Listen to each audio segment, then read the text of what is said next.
জনসংখ্যার বৃদ্ধির থেকে ভোটারের হারের বৃদ্ধি কম হওয়ার কথা, কিন্তু উল্টো ছবি আমরা দেখতে পেয়েছি। ঠিক এই জায়গা থেকে এসআইআর এর মানে প্রপার এসআইআর হওয়া, দলমত নির্বিশেষে, কোনো রাজনৈতিক কচাকচি নয়, প্রপার এসআইআর হওয়া একজন সেনাকর্তা হিসেবে আপনার দৃষ্টিভঙ্গিতে এসআইআর কতটা জরুরি? দেখুন, যে আমার ভারতের সার্বভৌমত্বের ওপর আঙুল রাখছে, যে অনুপ্রবেশ করছে রাতের অন্ধকারে চুরি করে, যে কাঁটা তার কেটে এখানে হামাগুড়ি দিয়ে ভারতবর্ষে ঢোকার চেষ্টা করছে, সে আমার কাছে অপরাধী এবং তাকে যত শীঘ্র পারে তার কলারটা ধরে যে দেশ থেকে এসে সেখানে ডিপোর্ট করুক। মানে সেখানে পশ্চাতে একটা, আমি খারাপ কথা ইউজ করছি কারণ আমার ভাই বোনদের এখানে মারা গেছে, পশ্চাতে একটা লাথি মেরে সেই বাংলাদেশে পাঠিয়ে দেওয়া। যদিও আমি ক্ষমা প্রার্থনা করছি, এই ভাষা আমি জেনারেলি ইউজ করি না, কারণ আমার ভাই বোনদের যখন রক্তাক্ত দেখি, মাটিতে তাদের দেহ ছিত্রে পড়ে আছে এই বিভিন্ন জায়গায়, তখন আমি আমার আবেগটাও ধরে রাখতে পারি না। যে বাংলাদেশি ঢুকছে, সে অনুপ্রবেশকারী, সে যদি কোনো রাজনৈতিক দলকে ভোট দিয়ে হেল্প করে, সেই রাজনৈতিক দলও অপরাধী। তাকে যদি রেখে দিতে চায় এবং তাকে যদি ধরা যায়, তার কলারটা ধরে পশ্চাতে লাথি মেরে যেখান থেকে এসেছিল সেখানে পাঠিয়ে দেওয়া উচিত। এটা হচ্ছে এক।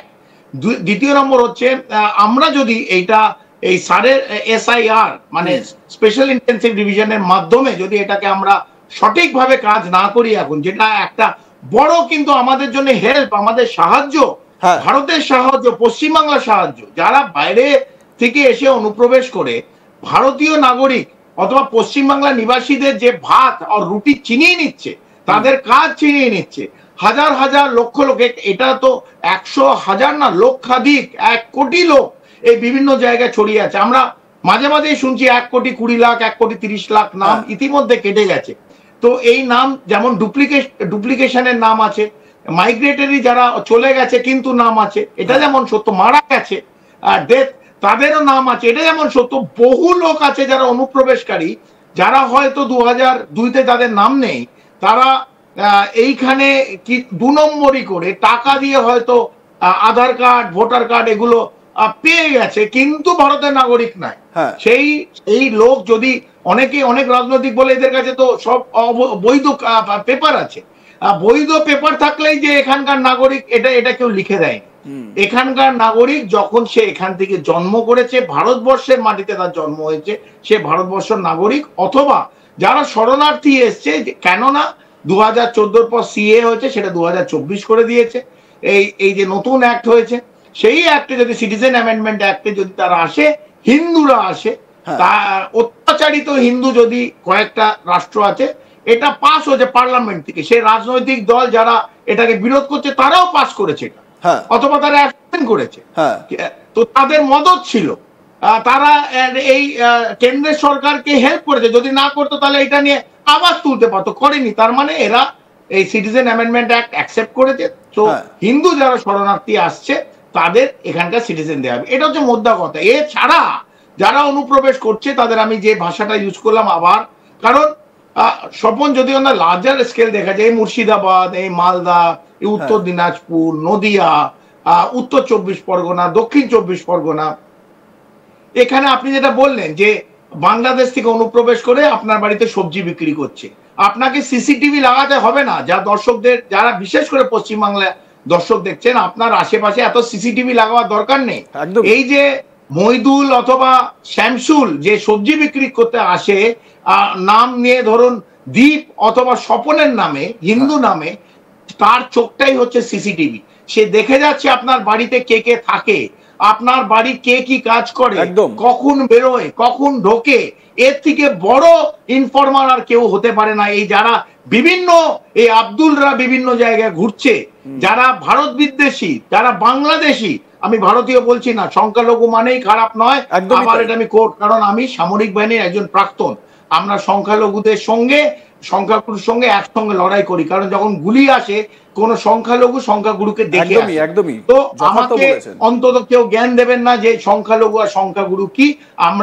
আমরা সেকুলার জিনিসে আমরা বিশ্বাস করি, কিন্তু সেকুলার মানে এই নয় যারা ভারতের মধ্যে ঢুকে অথবা যারা 0.5% ভারতের বিভাজন করবে, ভারতকে ভেঙে দেবে, ভারতে অশান্তি করবে, ভারত বিদ্বেষী, তাদের আমরা মোটেই, অথবা 0.5 ফ্রন্ট যারা যারা র্যাডিক্যালাইজ হচ্ছে, ভারতকে ক্ষতি পৌঁছবে, তাদের আমি সোনার থালা খেতে দিতে পারবো না। স্বপন, এটা সম্ভব নয়, একদমই সম্ভব নয়, যথার্থ বলেছেন।